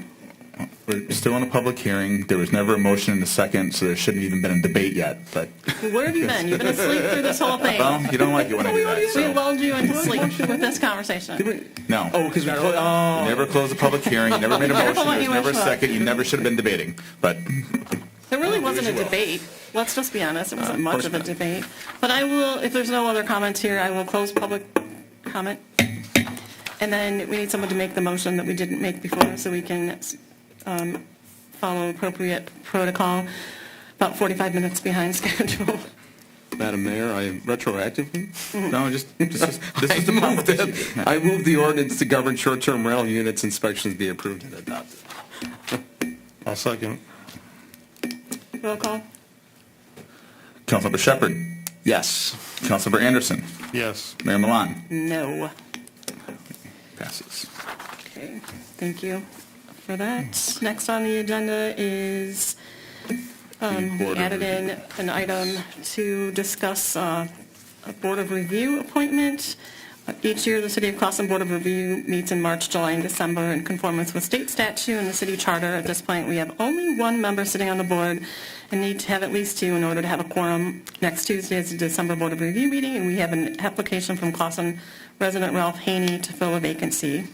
Would someone please make a motion? Madam Mayor, I move to appoint Ralph Haney to the Board of Review to a term to expire on December 31st, 2024. Support. Any comments? I'm curious, I just got the, his appointment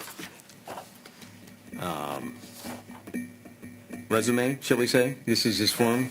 Okay. So I know it's a little light on the specifics, but I've run into Mr. Haney on a couple of occasions, and I think from what he's contributed both to athletics and to some of the other events in and around our community, I think he would do a fine and admirable job in this position. He likes baseball, so we need to be a yes. Pretty simple on that one. And Ralph Haney is he's a great guy. So without any other conversation, we'll have a roll call, please. Councilmember Anderson, Yes. Mayor Milan, Yes. Councilmember Shepherd. Yes. Thank you, Mr. Haney, for your willingness to serve, and enjoy that meeting. And the next item on our agenda is old unfinished business, of which I believe we have no old unfinished business, so we'll move on. Next item would be public comments for items not on the agenda. If you're here and you'd like to speak, please just come to the podium, state your name and your address, and we will allot you 3 minutes to share. Sue Fabian, 316 Midland, Royal Oak. By the way, your website still says Zoom meetings, you're in pandemic format, so I was totally confused. And then I tried to do the Zoom, the passcode didn't work, and I suggest you update your website. I am a concerned Royal Oak resident opposing the Rochester Road diet between 13 and 14 Mile Road that also affects Clawson residents. Royal Oak City Commission passed this despite widespread opposition, even by its own traffic committee. I canvassed over 1,000 homes this summer and 45 directly impacted businesses. Residential opposition was 97%, 95% for businesses, despite an unbiased presentation. Residents from 13 Mile to Woodside, Rochester to Main Street were canvassed, as well as 13 to 14 Mile, Rochester to Blair. We believe it will cause traffic backups, as already occurs on Main Street's diet, causing cut-through traffic in our neighborhoods. We believe Clawson residents in the impacted area would feel the same. Further, our city engineer admitted no traffic study had been done on Main Street's diet to determine whether a Rochester Road diet on a parallel main thoroughfare warranted yet another road diet. She also opined that fire trucks from Rochester Road Station would have no problem getting through one-lane traffic if a bike lane existed, but no bike lane is involved in the project. So why was this passed? Oakland County did a traffic study that estimated a 17% reduction in rear-end collisions if the diet were imposed. We countered that no analysis was done on the cause of these accidents. If people were texting, for example, while driving, no road diet is going to fix that. We believe the real reason for the passage is a quid pro quo between unions and the Royal Oak City Commission. In February, the City Commission passed an ordinance favoring unionized contractors in that only they would be allowed to bid. We have determined that unions heavily contributed to incumbents' campaign war chest, data available on RO4AR.com. Over the past 3 years, they've contributed $100,000. It's about half of the donations. Developers contributed most of the rest, with residents contributing a mere 7%. We concerned citizens believe that giving jobs to unions and contractors that make large political contributions is an unethical pay-to-play, with residents' wishes getting the resultant trampling. We implore you not to cooperate with the City of Royal Oak on this project, slated for construction between 13 and 14 Mile Road in 2026. Thank you. Thank you. Is there anyone else who would like to speak?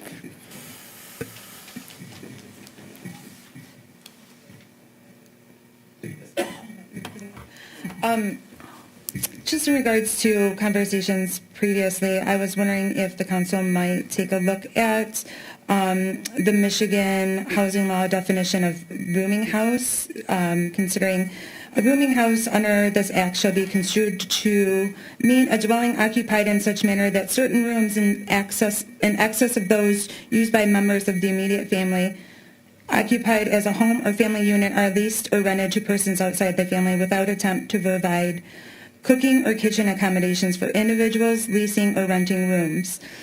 In the case of a single and two-family dwelling, the number of bedrooms leased or rented to roomers shall not exceed 3 unless dwellings be made to comply with all respects and provisions of this act related to multiple dwellings. I thought it might be helpful to refer to that when we're discussing issues with specific definitions of rental houses as before. Thanks. Thank you.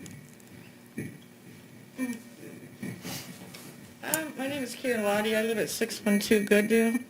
I'm wondering, does the city council have anything to do with the noise ordinance, and can they change it, like the times of it and stuff?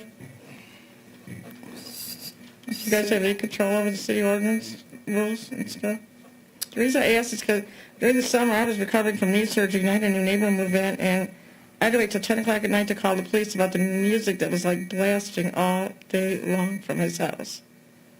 And it was like right next door to me, and it was at 12. I had to call the police a couple times because it was on till like 1 o'clock in the morning he was doing this. And I shouldn't have to live that way. I've been here almost 2 years, and I've only been there since June. So there's got to be something. The noise ordinance doesn't start till like 10 o'clock or something in Clawson. So there's got to be a way to counteract that. People shouldn't have to live like that. If you get your information to our city manager, Mr. Raker, he will follow up with you on that. Is that fair to say? Yes, ma'am. Thank you. Okay. One other thing, and I talked to you. I forgot the name. Okay, I Dennis. understand the council has no control over what the schools do, but I just want to state for the record, Clawson's losing a lot of kids, and I know your enrollment's down. That's why they're closing Shawham Elementary. But from personal experience, my grandson's 13 at I work in St. He's at Clawson Middle School. My daughter's getting ready to pull him out and homeschool him in January because she doesn't like the way he's being treated and on the unfairness that he gets portrayed on him all the time. And it seems to me, just from being with the kids in the last 2 years living here, that if you're not born and raised here in Clawson, you don't fit in. And if you don't fit in, you don't get treated well over at that school. So if Clawson wants to know why they're losing enrollment, that's part of the reason they're losing enrollment. And my daughter's not the only one that feels that way. There's other parents that are pulling their kids out of these schools because of that. I work for Centerline schools, and I do work in elementary school, but they have had no problems over there with fighting or anything else. Even in the middle school, I haven't heard any issues going on. And it should be that way in Clawson, too. I think everybody should be treated fair and equally. It shouldn't matter if you were born and raised in Clawson and you grew up here and your parents went to school here or who you are. And that's how they're treating the kids over there. So I'm just saying, if Clawson wants to keep their kids in the school district, they need to treat them better and treat them all equally. Well, I'm sorry you're having a bad experience there. You're right, we have no effect on the schools, but I will say I'm probably the person sitting here with the least amount of time in Clawson, and we had a very positive experience. I am not born and raised here. I did not go to school here. I have no, history other than my time, and I'm sorry you're having a bad experience. We had an exceptional experience with the schools, with our kids, and I hope that you get there with yours, too. I mean, my granddaughter, she goes to Shawham, and she hasn't, real short, my grandson got into an issue at the school over there, and he got into a fight with another kid, and another kid jumped in that wasn't part of it, and they were both on football, and my grandson was the one that got suspended from the last 2 weeks of football and kicked out of school for 2 days, and the other kid on football had an in-school suspension for 1 day and still got to finish his last 2 weeks on the football team. And I watched the tape, I reviewed it, and I'm just saying if they're going to do that, it should be equal punishment for both of them. My grandson did deserve the punishment he got because he did hit back, and they don't agree with that. But the other kid that had no part of it, and they hit my grandson, should have had the same amount of punishment to him. He should be kicked off the team too. However, I really feel because he's been in Clawson his entire life, grew up through the school district, and his parents are better known, that is why they kept him on the team and let him finish out his last 2 weeks on the team. There should be equal punishment, equal treatment for all these kids, not separate punishment and separate treatment for these kids. You're right. And if they don't do that, they're going to lose more kids out of these school districts. I would just urge you to get involved anywhere you see a place that you can get involved. That's I'm the best trying. way. That's why I came tonight. And you talk to us afterwards. We'll be happy to help you. There's a lot of opportunities in the schools. I just know it's hard to get involved in a community like Clawson because it is very close knit. Mm-hmm. But I can tell you, I'm sitting here today, and I'm here today. Right? I was serving in this community within 5 months of living here, and I've been serving ever since, and it's been almost 9 years. So there's opportunity, and there are great people, and there's always a bad story, but we want to sell the good stories, so we're going to help you get to one. Come see us afterwards, and we'll see what we can do to help you, okay? Oh, no, I can tell my daughter she needs to move out here, my other daughter. Nice to talk to you, Karen. Thanks for coming. Would anyone else like to speak this evening? Shai Larson, 2164 Princeton, Troy, Michigan. But my heart's here in Clawson. And I have some really good things to talk about. If anybody is available tomorrow at 8:30 in the morning, we are having coffee with the Chamber at Great Lakes Pie. They are whipping up amazing food for us tonight, and I hope everybody can attend. It's a good place to network, to get to know different people within the community, the residents. So I hope you will join us. We're going to be very busy on Thursday, Jingle and Mingle at Tavern on the Main. It starts at 4 p.m. and it goes till 6:30 p.m. Everybody is welcome to stay longer if you want. We're going to have delicious hors d'oeuvres and salads, and they're even going to throw in rum punch. It is a cash bar, and it's $25. If anybody is interested and they haven't notified us, we really need to have a good count. So I hope you will join us.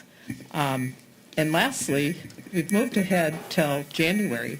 Friday, January 13th, will be a euchre party at Shields with fabulous food. We can only hold about 45 people there because of the room capacity. So it will be reservations only. It's $30. It's going to be pizza, salad, breadsticks, chicken wings, all kinds of snacks. Of course, 50-50 tickets. And we just want to get out and work with our members and be in the community. And so we're anxious about that. I do want to announce that we have an interim executive director who started today. Her name is Chella Mitchell, and I know that she's looking forward to meeting everybody. We were out in the community today at Detroit Burger Bar, and she took so many pictures. There's like 8 pictures of the food, of the staff, Marty, his wife, and you'll be seeing a lot more of things like that. Whether there are members or not, we will be visiting them. So I hope you will welcome her, and we're looking forward to doing a great deal of working with the community, residents, and of course businesses, whether there are chamber members or not. Maybe hopefully they'll want to join the chamber. And thank you very much. I know everybody has a hard job here, and it's most appreciated. I wouldn't want your job for anything in the world. So thank you. Thank you. Is there anyone else? Okay, thank you. We'll move on to the next item, which would be our city attorney's report. Nothing for this evening, Madam Mayor. I feel like we spoke a lot. Thank you. Thank you. Then we'll move on to our city manager's report. I second that comment. Then we will move to city council comments. Mr. Councilmember Shepherd.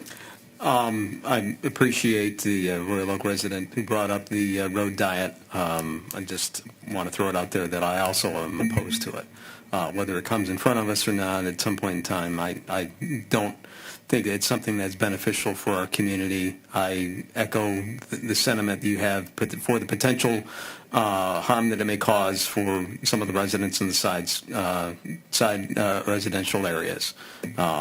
So I'm hoping that gets delayed and somehow can be averted entirely, but that's up to Royal Oak, and certainly when the time arises that we may have that to be addressed. So thank you. Thank you. Councilmember Anderson? Yeah, I agree on the Royal Oak Road diet also. I'm very skeptical if that's the right thing to do. I drive Main Street all the time. I grew up in Royal Oak, and I look at that and I say, well, I can see the plus sides, but I see the minus is even larger. So I agree with Councilman Shepherd in that respect. Do you have anything exciting you'd like to share with us this evening? Yes, I became a grandfather this week. You're young. Come on, share her name. She has a movie star name. Go ahead, say it. Leighton Wynn Freeman. Wow. Am I not wrong? I am not wrong on that one. Congratulations. I would like to say thank you to all of the people who passed through Clawson over the weekend and supported our good fellows in the fire department with raising money for their No Child Left Behind, or whatever their slogan is. It was a little bit chilly, but it was a lot of fun, and there were a lot of great people, some who circled around and came back to give money. So that's a good time. I'd also like to say a huge shout out to Gina Boyd for pulling off probably the best Santa Claus tree lighting ceremony that we've had every year is great, right? It just builds, but this year was really nice. I would like to say thank you to the DPW for their decorating skills, for the police department for always being there, and also for those who were kind enough to indulge my request for them to play games with children and do so nicely, especially the one who wore the reindeer cap and was a moving reindeer toss game. That was fun, right?